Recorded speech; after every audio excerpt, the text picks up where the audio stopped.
Salut, moi c'est Julie et j'adore papoter. Quelquefois, j'adore tellement la discussion que je suis en train d'avoir avec des amis ou des rencontres que je stoppe la discussion, je sors de quoi enregistrer et go. Ça part en épisode de podcast. Et je les ai appelés les spontanés.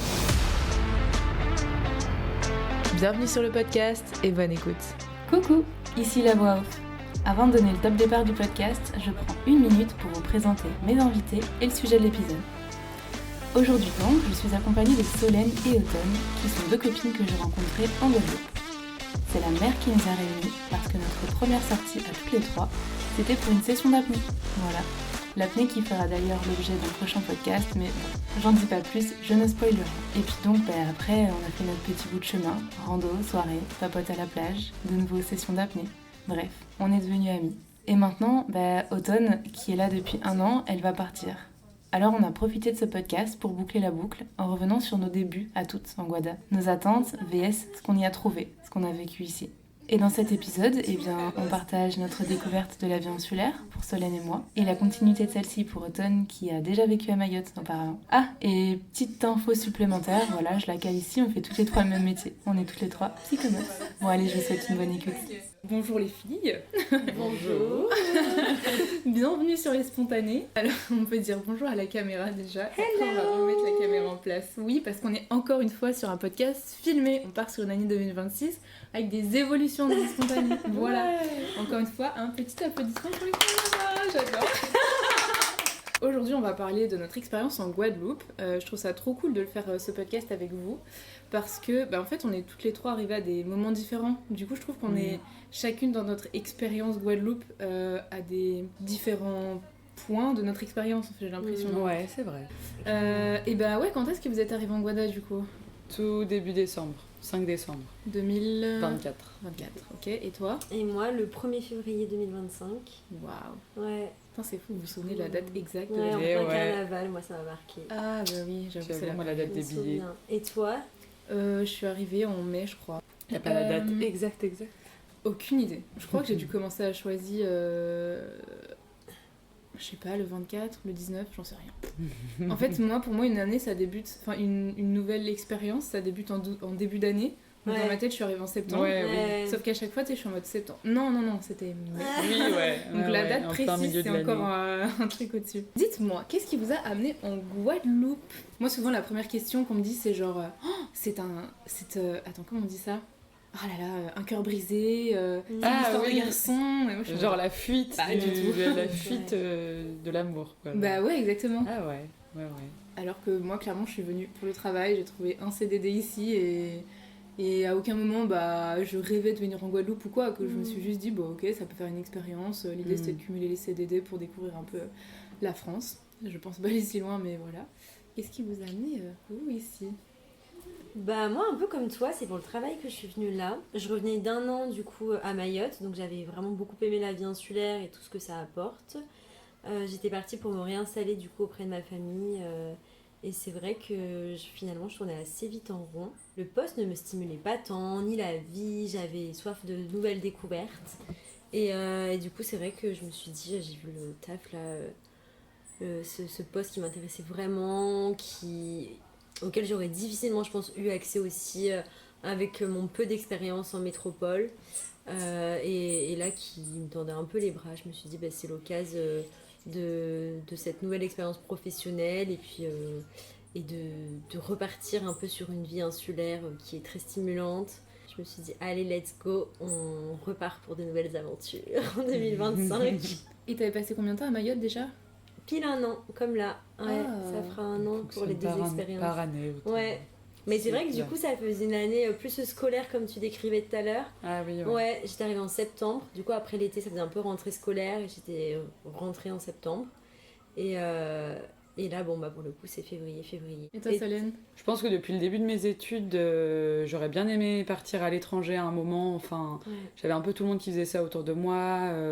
Mon frère et ma soeur l'ont fait. J'ai plein d'amis qui sont partis faire 1 an ou plus à l'étranger. Et moi, l'occasion s'est pas du tout présentée. Dans nos études, c'est plus rare, même s'il y en a qui font. Hein.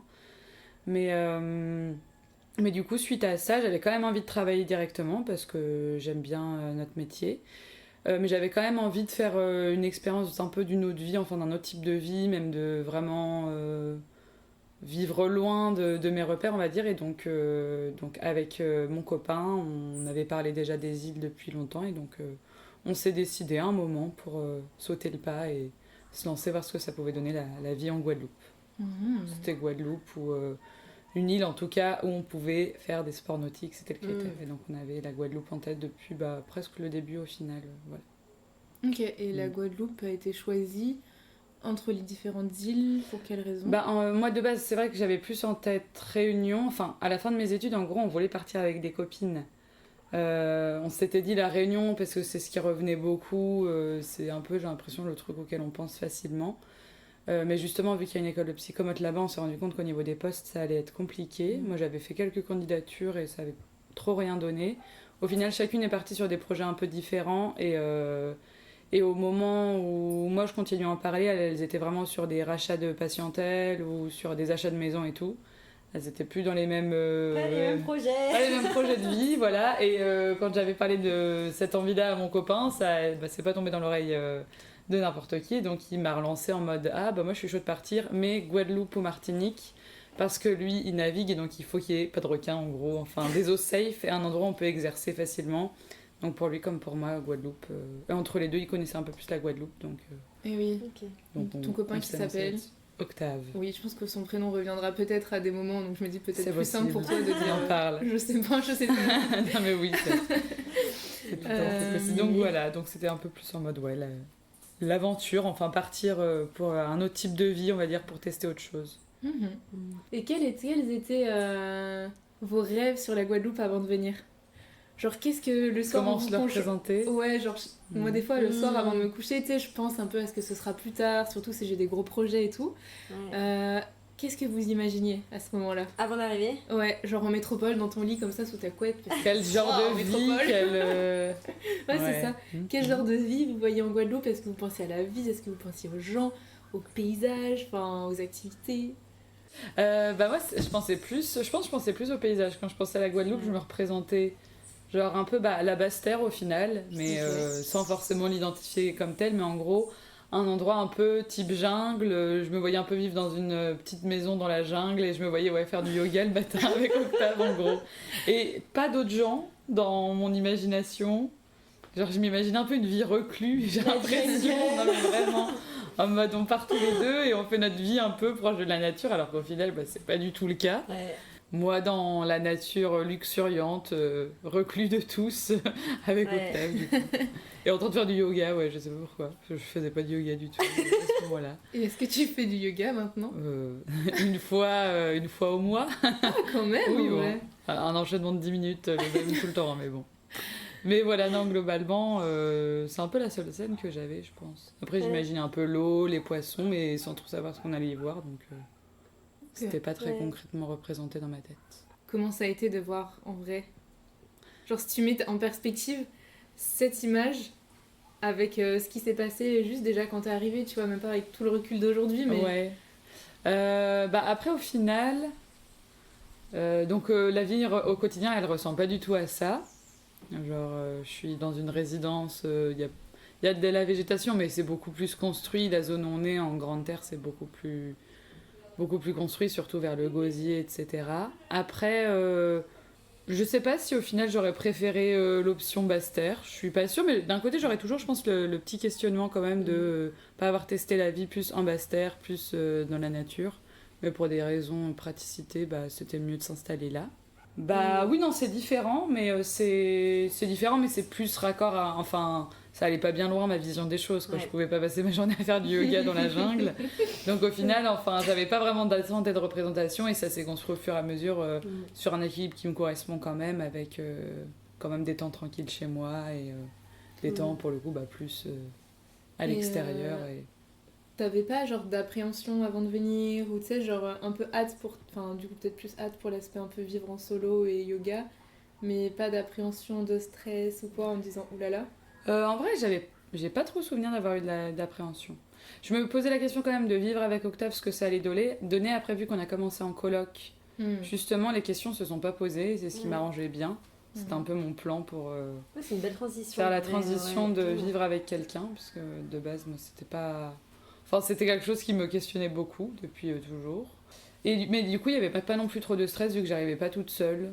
De stress ou... Le travail non plus. Tu n'avais pas trouvé, toi, avant d'arriver? Ouais, en vrai, ça me stressait pas tant que ça, parce que genre, je mettais un peu ça à distance en mode... j'ai vu qu'il y avait des postes, je finirais bien par trouver. Et ça m'est arrivé pendant le premier mois où j'avais pas du tout de travail, mais où je cherchais pas non plus tant que ça, vu que c'était décembre. Ça m'est arrivé de me réveiller des matins en mode « Oh putain, mon compte en banque commence à fondre et tout, faudrait que je me bouge ». Mais au final, à partir du moment où j'ai cherché, ça s'est vite enchaîné, j'ai l'impression. Donc, j'ai pas eu trop de périodes où j'ai pu me poser trop de questions en fait. Surtout qu'en métropole, juste avant, j'ai vraiment travaillé jusqu'à 5 jours avant mon départ. Donc il n'y a pas eu trop de temps de transition entre la vie en métropole et la vie en Guadeloupe, parce que quand j'étais en métropole, j'étais à fond encore jusqu'au bout dans mon travail, et quand je suis arrivée en Guadeloupe, c'était directement après, donc j'ai pas eu le temps de me poser trop de questions, j'ai l'impression en fait. Ok. Donc voilà. Et toi, Tom? Mais moi, du coup, pareil, j'avais pas de représentation sur la Guadeloupe même. Après, quand on commence à en parler et tout, en vrai, les filles d'Instagram, TikTok, etc., ça devient de plus en plus la Guadeloupe, notre téléphone nous entend. Ah oui, ouais, non. Mais j'avais pas tellement de représentation. Alors parfois je m'imaginais un peu retrouver du coup ce que j'avais connu à Mayotte par expérience. J'avais pas trop d'idées. Du coup ça a été une belle surprise en arrivant de voir que finalement deux îles peuvent fonctionner de façon totalement différente, que l'histoire impacte aussi beaucoup sur la dynamique de l'île. Effectivement l'endroit où on habite aussi, là en Grande Terre, c'est quand même plus développé qu'en Basse-Terre. Il y a plus accès aux magasins, etc.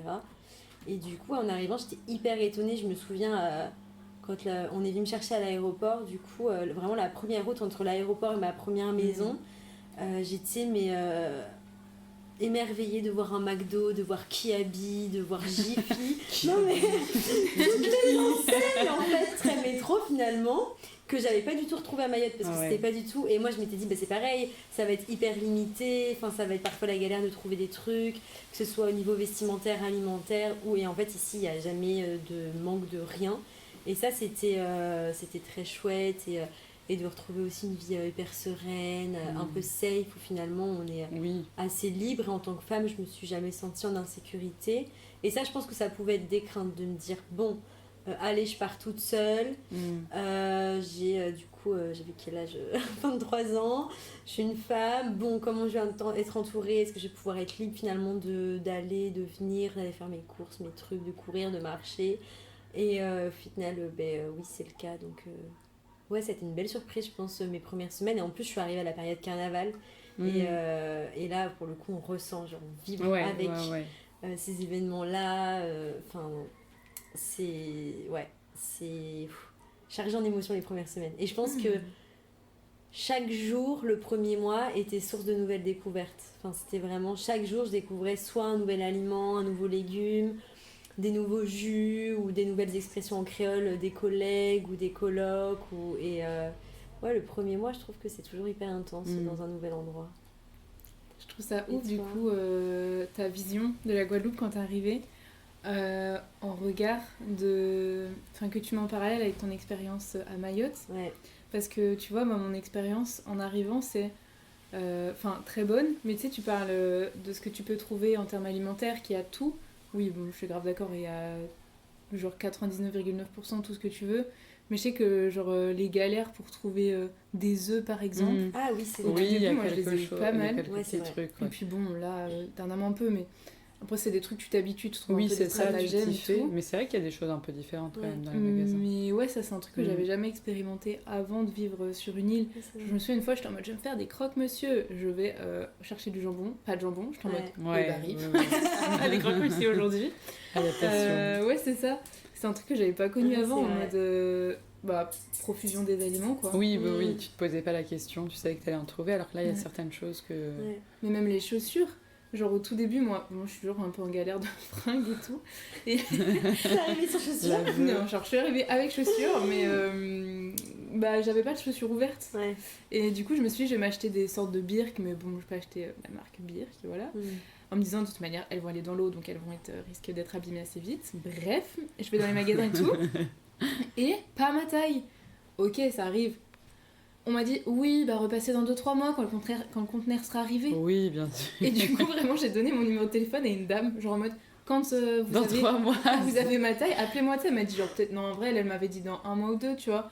J'étais en mode, je lui donne mon numéro. La meuf, elle m'a rappelé il y a même pas 1 mois. Ah, elle t'a rappelé quand même. Et genre, ça fait au moins 4 mois. C'est quoi ta Vraiment, taille? Je fais du 39. Oui, bah oui. C'est basique. Et du coup, c'est le basique de tout le monde, Oui. peut-être. Bah Ah oui, oui, peut-être. ouais, mais bon, c'est vrai que... Et du coup, j'avais acheté c'est des étonnant. chaussures, mais pas qui me plaisaient. Enfin, elles me plaisaient, mais tu sais, plus en mode c'est ok. Là, ok. ouais, la Et dépanne, genre, ma taille est là, ouais, je je vois. les prends maintenant. Bah, c'est ça. Et Ouais. même chose pour une deuxième paire, parce que j'étais en galère au même moment. Paire d'ailleurs que j'ai très peu mis parce que finalement, elles me vont pas si bien. Ah. En termes de taille d'ailleurs.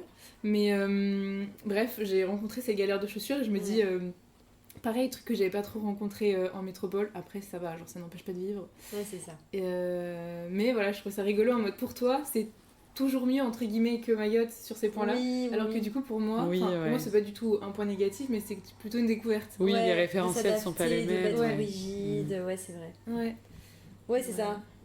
Alors qu'on a toujours de l'eau, enfin, on a quand même plein de choses. où Oui, il y a non, jamais c'est de vrai manque que et si tu ouais. mets en regard d'un autre Bah, c'est endroit, ça. mais si tu mets en regard de la métropole, enfin, c'est vrai qu'il y a des questions qu'on se pose ici qu'on se posait pas en métropole. C'est vrai que par rapport à l'eau, moi, je me suis jamais demandé. Là, je suis arrivée en retard sur le podcast parce qu'il fallait que je fasse ma machine parce que j'avais de l'eau aujourd'hui ou des trucs comme ça. Mais oui. En métropole, jamais je calculais, je faisais jamais des prévisions de lessive ou de shampoing ou de trucs comme ça selon l'eau, quoi. Ouais, c'est Et vrai. si tu l'as un petit peu, mais au final, bon, c'est loin d'être non plus. Ça paralyse pas une vie comme vous à Mayotte, ça peut Mais le ça faire, je demande, pense. ouais, Mais ça une demande adaptation. une petite adaptation. Carrément. Bah, c'est vrai qu'ici, l'eau, pour expliquer aux personnes qui pourraient ne pas connaître, il y a des tours d'eau, enfin, où il y a des coupures d'eau, mais je sais pas trop selon quel. Bah, vous avez un planning du coup? Bah, je sais pas. Nous, on a un planning, mais Ah. ils coupent pas selon le planning, ils coupent beaucoup plus que ce qui est écrit sur le planning. Je crois que c'est pas très. C'est un peu aléatoire quand même. Mais je crois que c'est parce que le circuit n'est pas très bon. Enfin, Oui, le- c'est ça, il y a énormément de fuites. Je sais plus ce que Auré, du coup, Ouais. un ingénieur qui travaille dans l'eau en Guadeloupe, nous disait, mais il y a énormément de pertes sur l'eau captée. T'as au moins 50% de pertes de ce qui est capté. Waouh. Donc au final, les circuits sont vieux, pas remis en état, et donc il y a beaucoup de pertes, ce qui fait que l'eau n'est pas suffisamment en quantité au moment où il faut l'injecter, je pense, chez les particuliers, et ils rationnent en quelque sorte, quoi. Mais il y a des quartiers pas du tout touchés. C'est ça, moi par exemple, je suis jamais, mais parce qu'apparemment je suis rattachée au réseau de la Basse-Terre, à la maison. Ah, Mmh. ok, Ça, c'est la nouvelle d'accord. découverte. Mmh. C'est Ça, le ça a pu secret. arriver quand même qu'à la coloc, puisque oui, Automne rare, et mais ouais. moi, du coup, on était coloc Ouais. avant. Ça a pu arriver qu'il y ait des Ouais. coupures intempestives, justement, parce que travaux, forte pluie. Grave. Ou même qui les font legs, que- toujours la machine elle s'arrête, je dis bah qu'est-ce Ouais, qui se passe? l'électricité Les legs, aussi. bon, ça revient vite, mais... Alors que dans d'autres quartiers, c'est vraiment des tours prédéfinis. On Ouais. sait qu'on va pas en avoir à tel moment. Carrément. Voilà. Bah, c'est vrai que ici, nous on a quasiment jamais de coupure, ou si on en a, on a une cuve, enfin une citerne, Ah oui, mais en ok. fait on s'en rend pas compte, ça absorbe. Mais c'est vrai que, étant donné que par exemple tous les jeudis je danse, je vais à la marina, et dans le bar où je vais, à chaque fois, enfin non, pas à chaque fois, mais il y avait une période, c'était tout le temps, ouais c'est hyper souvent quand même, il n'y a pas d'eau. Ouais, Ça, Ouais, voit c'est vrai que la donc marina, c'est le lieu vivant Ah un ouais, non. soir en Guada, là, en Grande Terre. Enfin, je dénigre pas les autres villes, mais Oui, disons oui. que le Gosier, c'est là où ça vit pas mal. Et en fait, c'est là où il y a tous les restaurants et tout, c'est tellement souvent Ouais. coupé, c'est choquant Mm. presque. Du coup, tu vas aller aux toilettes, tout bêtement, bah pas d'eau. Oui, Ouais. c'est Du ça. coup, je me souviens, il y a des Tu soirs où je suis prends partie plus tôt en mode j'en Bah pouvais plus. oui, Fallait que Bah j'aille aux oui, toilettes. bah oui. mais ça c'est un sup, hein. Moi ça m'est arrivé de ne pas choisir justement ces lieux-là pour aller boire un verre. Parce que tu sais Parce que que tu vas je pas pouvoir savais faire que ma pipi, te vessie laver les sortait mains. pas, Non, mais mais c'est oui. une folie quand même. C'est clair, et grave. c'est terrible du coup pour le secteur Bah Le ouais, reste reste de la de restauration, du ouais. tourisme, ouais. Mais bon, après, enfin, c'est des trucs qu'on découvre, Mm. mais je trouve qu'on s'adapte, enfin, on capte moins. Oui, Au début, ça oui, marque oui. un peu plus Mm. là. Ouais, puis après tu prends les réflexes aussi. Oui, c'est ça, tu vas dans les Oui, bars moi où je vais tu toujours sais Ouais. que faire c'est pipi bon. avant de partir c'est de ça. chez moi, du coup, vraiment. Pas Tu envie, sais où c'est tu pas pas peux ça, aller avant de faire partir. pipi, t'as du petit gel hydroalcoolique sur toi, enfin voilà, Ouais. tu t'adaptes. Clairement. grave. Et donc toi, tes représentations de la Guadeloupe alors, Oui, mes représentations. Moi, ça me faisait peur de venir. Ah, c'est vrai? Ah ouais, j'avais grave peur. Genre, comprends. Ça s'est fait je pense vite que entre le j'aurais moment où peur ça s'est aussi. décidé et t'es arrivé ou... un peu en vrai, hein. Ouais, t'as été J'avais propulsée. postulé une première fois, mais j'avais pas été prise à l'endroit en question. Du coup, j'avais un peu abandonné, j'étais juste en mode bon, bah c'est pour le taf, donc comme je rêve pas d'aller là-bas, c'est pas très grave. J'avais retrouvé donc le poste Ah oui, à c'est Choisy, vrai. parce que là où on se connaît du coup avec les filles, c'est que moi, j'ai rencontré Solène au boulot. et Automne et Solène étaient colocs, donc on s'est rencontrés comme ça. Et du coup, quand j'ai postulé à Choisy, par contre, j'ai été prise relativement vite. On m'a dit que j'étais prise, Choisy mais, sur ça, c'est pas voilà. si mal. Oui, ça va. Enfin, ça va. pour le recrutement psychomote, ils sont pas si mal. Oui. Donc ça a été fait assez vite et finalement, je sais pas, même j'étais au courant 1 mois ou 1 mois et demi avant de venir, je pense. Peut-être 2. Non, je pense pas 2 mois. Et du coup, durant ce temps-là, j'étais en mode ok, c'est loin. Genre le plus long trajet que j'ai fait pour partir de chez moi, c'était peut-être, je sais pas, 4 heures en avion. Là, c'est même pas, c'était 2 heures, 3 heures. Après, tu sais, genre pour relativiser, j'étais en mode ok, j'ai déjà fait 12 heures de bus. C'est quoi, 8-9 heures pour venir en avion, c'est toujours moins que le bus. Après, c'est safe. Et puis il y avait toute la question aussi. Autant les paysages et tout, du coup, comme je rêvais pas de la Guadeloupe, enfin, je rêvais pas des îles et tout, genre, j'ai tellement, genre, pas du tout pensé. C'était plus les questions culturelles, moi, qui me posaient, qui me questionnaient. J'étais en mode, je vais dans un endroit, mais on m'attend pas. Enfin, quand je suis partie en Erasmus, par exemple, je dis pas qu'on m'attendait, mais il y avait un truc où tu pars sous le couvert de l'Erasmus, donc t'es la petite personne extérieure, mais on te voit. Tu fais partie de c'est cette affiliation Erasmus. C'est ça, alors que là, tu viens, enfin, je venais pour travailler dans un lieu où j'étais en mode, finalement, ça peut être moi, mais ça peut être quelqu'un de là-bas, enfin, ça peut être quelqu'un d'autre, et pourquoi moi, je me déplace de si loin pour venir là, et comment je vais être acceptée, enfin, parce que finalement, je savais pas, enfin, je me rendais compte que c'était la France, mais en même temps, j'étais en mode, c'est la France, mais c'est tellement loin que ça me paraît différent. Enfin, et je me suis dit, je connais rien en fait à la culture de la Guadeloupe, mais qui suis-je pour me prétendre aller là-bas? J'ai stressé, j'ai eu des moments de grand stress. Du coup, j'ai regardé Thalassa, enfin, genre un truc comme ça, tu sais. Moi, je te jure, première fois de ma vie que je regardais ça, enfin, de mon plein gré. Alors, est-ce que c'est conforme à Thalassa? Oui, ça va. D'ailleurs, c'est là que j'ai découvert le musée des vêtements, de la culture. Oui, mais je crois que j'ai regardé le même épisode avec Octave, on était déjà arrivés. C'était pour s'instruire. Et c'est vrai que c'est un aspect très axé tourisme quand même. Oui, ce qui te montre. C'est beaucoup sur les traditions qu'on voit moins maintenant justement dans les vêtements, les choses comme ça et tout. Ouais, mais c'est intéressant. Hein. Ouais. Mais, je me dis, j'aimerais bien le regarder cet épisode maintenant que j'ai vécu fait ici, pour faire le lien en mode qu'est-ce qui est pareil, qu'est-ce qui est différent. Mais pour dire après, du coup, quand je suis arrivée, je me sentis vite bien. Enfin, je suis arrivée ici et je me suis dit, qu'est-ce qui fait que ici, je suis pas chez moi, mais finalement, j'ai une pensée un peu bizarre de me dire, là où je suis. Enfin, en mode, finalement, comme j'y suis, j'ai pas à avoir peur. Il y a le chat qui attaque la galette. Oh, pirouette. Je sais pas s'il va le dire pendant le podcast. Si, t'as raison. Pirouette, elle a un problème en ce moment, je sais pas. En même temps, il y a une galette sous son nez. Oui, non, de base, elle vole pas. Hein. Mais maintenant, elle l'a juste reniflé. Avec sa queue. Et une taquette de la galette. Tout à l'heure, elle est arrivée, elle miaulait à fond. J'étais en mode, mais il y a un problème ou pas? Qu'est-ce qui se passe? Je descends, en précipité, tu sais. Je vois, elle a un tissu entre les dents. Elle lâche le tissu. Elle part. C'était quoi le tissu? C'était un carré de tissu de la voisine. Parce que la voisine, elle coud, elle fait des vêtements et tout. Et Pirouette nous a ramené un carré de tissu de la voisine. Sympa, Pirouette. Et il y a quelques mois, elle a pris un caleçon d'un de mes colocs. Donc, Pirouette. Elle crée des liens entre les colocs. Elle a peut-être créé des couples, hein. Cupidon. Elle va changer de nom. Pirouette, c'est le petit chat de la coloc. Comment vous vous êtes intégré du coup à ce paysage guadeloupéen? Genre, comment vous avez pris vos marques ici? Quelles sont les activités que vous faites actuellement ici? Genre, est-ce qu'il y a des différences entre ce que vous faisiez au début et ce que vous faites maintenant? Comment vous sentez devenir cet endroit, devenir chez vous, mais chez vous en mode je vis ici. Pour moi, ça devient chez moi. Tu vois, j'étais en Espagne. Dans mon appart, c'est devenu chez moi, tu vois, pas pour autant, je dirais pas que je suis espagnole, pas du tout, mais je veux dire, faire d'un lieu qui devient accueillant, de se sentir bien dans cet endroit, de se sentir familier, etc. Attends, il y a plein de questions là. Ouais, il y a plein de questions. Moi, je dirais, par rapport aux activités, vu qu'avant j'habitais déjà dans un endroit, du coup sur une île, j'étais beaucoup en mer. Et du coup, j'ai passé énormément de temps, quasiment tous les week-ends de mon année, du coup, dans l'océan Indien, en mer, en bateau, à faire, je sais pas, du wakeboard, pas trop de plongée au final, mais ouais, sortie bateau à fond, etc. Et ici, genre vraiment, au début, je suis arrivée, j'ai pas du tout cherché à faire de sortie bateau. Je me souviens, j'étais en mode ah non, mais j'ai envie de retrouver pied sur terre, faire des balades, des randos. Et du coup, je pense que les 6 premiers mois, c'était essentiellement des randos, des cascades et des balades, etc. Et du coup, ouais, je dirais qu'entre le début de mon expérience et là, la fin de l'année, bah là, j'ai depuis 4-5 mois quand même eu envie de découvrir un peu plus les fonds marins. Les sorties bateaux se sont aussi peut-être plus présentées. Du coup, on en a fait plusieurs entre amis pour des occasions différentes. Et quand on accueille aussi la famille, les copains, etc., c'est vrai que les sorties en mer, elles reviennent souvent. Et l'envie aussi de découvrir d'autres sports comme la plongée, etc. Pas mal, du coup, sollicité par la team de plongeurs, là. mais du coup, ouais, je pense que voilà, j'ai eu beaucoup besoin au début de retrouver un peu cet aspect terre à terre et de marcher et de pouvoir voilà, mettre mon corps en mouvement vraiment. Et du coup, c'est ce qui m'a permis de découvrir des magnifiques endroits.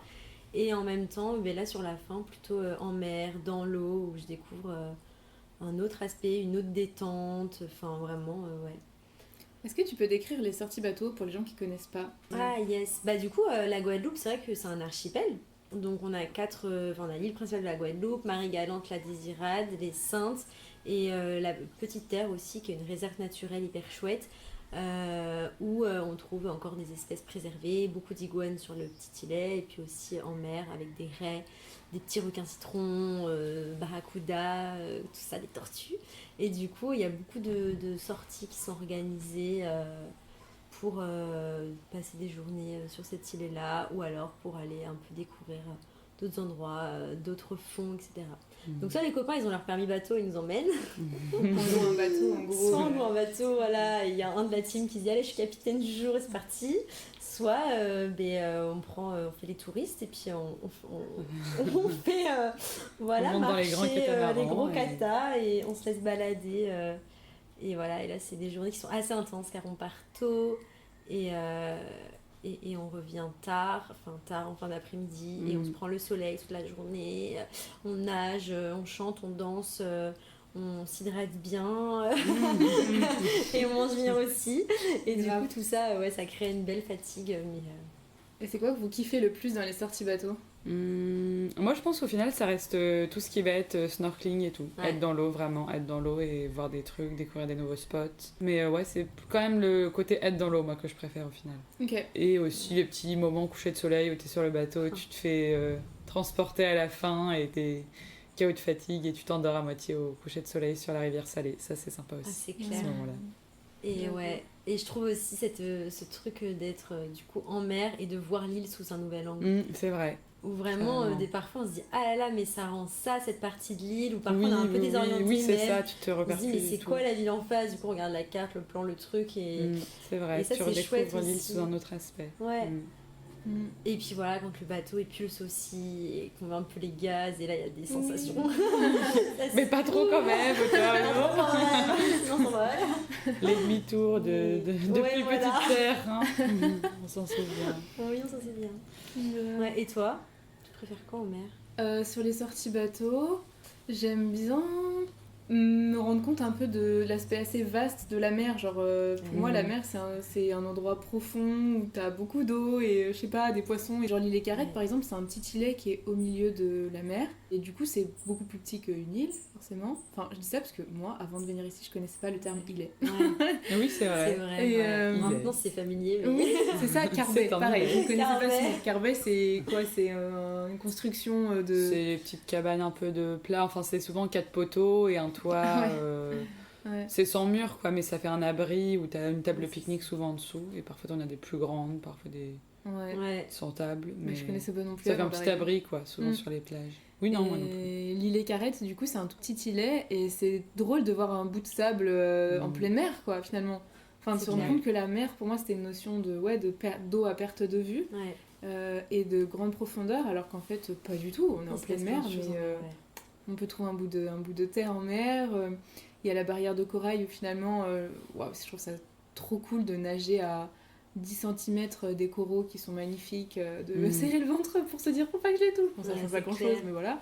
C'est ça que j'aime bien. Et ouais, quand t'es lessivé le soir et tu dis quelle chance j'ai de Ouais. pouvoir voir Oui, tout c'est ça. le genre de journée où clair. tu sens vraiment le décalage avec la vie en métropole, je trouve. Ouais. C'est, ouais. Et je me souviens quand mes tout premiers colocs, puisque du coup dans ma coloc ça a pas mal changé depuis que je suis arrivée, mes tout premiers colocs, ils me parlaient de sortie bateau comme un truc un peu à la fois extraordinaire et un peu banal, genre ça paraissait Oui, logique de dire ouais. sortie bateau. Pour moi sortie bateau c'était waouh, tu vois, c'était oui, en c'est mode, quoi comment ça, tu vois, ça un bateau, aller dans l'eau. Enfin, moi j'ai grandi dans le centre de la France. Oui, non, c'est ça, tu te le Ouais. représentes pas du tout comme une activité possible en une journée comme ça, en mode Mais sur oui. un coup de tête, ah bah demain sortie bateau. Oui, Enfin, c'est ça. Ça paraît improbable. Quoi. Et maintenant ça devient presque, je dirais pas banal, mais ça devient habituel, enfin ça devient possible, commun, plus commun, ouais, en voilà. mode, on peut faire ça la semaine pro, quoi, go. Ouais, exactement. Oui, c'est clair. Et je trouve ça rigolo même. Non, c'est Enfin, vrai. Ouais. Toutes ces choses qui deviennent presque normales finalement. Enfin, voir des palmiers à longueur de journée, c'est normal. Mm. Mettre les pieds dans le sable quand on veut, c'est normal. Bon, pour Ouais. les gens qui ont grandi au bord de l'eau, c'est normal, mais je pense que... Ouais, justement, c'est Pour pas le d'autres, cas de non. tout le monde. Quoi. Et toi, Solène, est-ce que tu fais les mêmes activités maintenant que tu faisais au début de ta Guadeloupe? Je mentirais si je disais que je faisais les mêmes. Genre, Ah. j'en fais beaucoup moins maintenant. Ok. En fait, je pense que quand je suis arrivée, en plus, vu qu'on avait pris un mois de vacances, enfin, un mois, on s'était dit en décembre, on fait les fêtes et on y va tranquille. On avait, je pense, voulu un peu tout découvrir avec Octave. Donc, on faisait à la fois beaucoup d'activités en mer et quand même beaucoup de rando. Là, actuellement, ça fait longtemps que j'ai pas fait une petite rando, en vrai. Donc, Mais on va s'en caler une rando Ça d'avion. me mais Ce oui, week-end, oui, là. oui. Oui, ce Tu fais quoi ce week-end. week-end Ce week-end, faut qu'on fasse ça. S'il fait je beau me rando disais. d'avion, je suis chaud. Ouais, je me dis, Waouh. moi ça serait dimanche que je Là. peux- Mais oui, oui, oui. Ah, oui, Bah ok. ouais, Et je me dis... disais selon la météo, bon, petite digression du coup. Oui, vas-y, mais Si c'est... la soufrière est pas trop mal avion, si vraiment c'est couvert, Moreau. Mais, Ah oui, carrément. Mais Jamais fait. Ouais.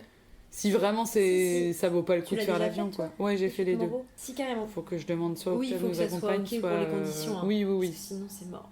Oui, c'est... Mais là, J'espère s'il fait pour beau moi. cette semaine comme là pour l'instant, Il fait trop Moreau, beau ça là, le fait. hein. C'est trop agréable. C'est clair. Ouais. Bah là, vous avez un Donc, extrait de ce qui se passe dans notre quotidien, c'est-à-dire S'organiser Les une rando préoccupations du comme ça, week-end. sur un coup de tête, aller voir des grandes cascades, des choses comme ça. Donc ouais, je fais moins de rando, ça fait des mois que j'ai pas fait de surf, plusieurs mois que j'ai pas fait de wing aussi. Mais par contre, j'ai un peu plus creusé. Moi, je pense que la partie que je préfère, c'est vraiment être dans l'eau. Et moi, dans l'eau, genre surf et wing non inclus. Donc la plongée, même si j'en fais pas non plus si régulièrement, mais voilà, j'ai pu passer mon niveau entre deux. Je vais bientôt faire le niveau 2. Et l'apnée aussi, même si c'est pareil, ça fait longtemps qu'on ne l'a pas fait, mais... Ouais, c'est clair. Ça fait partie vraiment des activités où vraiment c'est ce que je veux faire ici, c'est ce que je mets en priorité en tout cas. Et ça m'arrive quand même encore souvent d'aller me baigner, d'observer les petits poiscailles dans l'eau. Donc c'est le truc que je fais le plus constant, je pense. Mes projets, surf, wing, rando, toujours d'actualité. Par contre, ce qui est compliqué, je trouve, dans la vie ici, c'est d'avoir le temps de tout faire. Enfin, et puis il y a un peu ce truc de cocher les cases, mine de rien. Genre, moi, en vrai, dans le fond, est-ce que j'adore vraiment le surf? Non, pas tant que ça. Mais vu que c'est ici, vu que ça peut se faire ici, je me dis, ah bah c'est ici, c'est l'occasion, prendre des cours, machin, mais... Dans le fond, si vraiment je dois faire un top de mes activités, le surf, il est pas dans les premiers du tout. C'est vrai que le surf, moi aussi, je dis ça aux gens. Genre, quand ils me disent « Ah, tu fais du surf et tout », je suis en mode « Non ». Mais je dis aux gens « Mais bon, je vais peut-être tester parce oui, que... t'as l'impression qu'ici, il faut... oui, non, mais j'y Non, mais pense. parce que s'il y a un endroit où il faut le faire, c'est là. C'est vraiment, c'est Ouais, là. non, parce Ouais, que il y a un ça- peu des attentes, c'est vrai. Oui, mais, oui. parfois. On t'attend Oui, sur j'ai beaucoup d'activités différentes au final, mais il faut pas oublier ce qu'on a vraiment envie de faire non plus, quoi. Carrément. Et je trouve qu'un gros questionnement qui est ici, enfin, pas questionnement, mais une grosse thématique aussi, du coup, c'est la relation au temps. Oui, c'est vrai. Et, C'est Et à vrai. soi-même, du coup. et à soi-même. Ouais. Et du coup, je vais regarder l'heure, parce que Oui. Oui, Vous avez les une activité après, s'enchaînent. et vous devez partir à 16h, non? Ah oui, bah, je pense, hein. C'est drôle, j'ai l'impression qu'on a genre parlé 5 minutes. Grave. alors Ouais, que je c'est pense vrai c'est plein de choses. que... Genre d'après vous, des savez combien de temps on mais- parle? Bah après vous savez quelle heure il est. 20 J'avoue minutes. que j'ai guetté l'heure tout le long, parce que Ouais. je suis stressée du programme. 20 Bah minutes, ouais, moi, je Ah pense, ouais, mais- ressenti 20 minutes, mais en vrai, Ouais. beaucoup plus. Ça fait en vrai. 44 minutes Oh, que purée, tu vois, j'avoue. que le micro il est allumé. Ok, et Non, bien mais du ouais, coup, carrément. on se dit au revoir et à la prochaine. Au revoir. Coucou, voici déjà le petit mot de la fin. J'espère que vous avez apprécié les quelques traits que nous avons dépeints de la Guadeloupe avec les filles. Et pour dire vrai, il faudrait des milliers d'épisodes de podcasts pour être exhaustif et exposer toutes les réalités qui cohabitent ici. Alors j'espère que vous avez apprécié nous écouter échanger sur nos propres réalités à nous, nos expériences. En tout cas, moi j'ai kiffé en apprendre plus sur les filles, clairement c'était mon petit objectif caché de ce podcast en vrai. En attendant le prochain épisode, n'hésitez pas à liker cet épisode, à aller écouter les autres, ou checker le Insta du podcast, Julie Papote. Allez, je vous souhaite une bonne journée, une bonne soirée, une bonne matinée, enfin bref, là où vous en serez. Et la bise, à plus!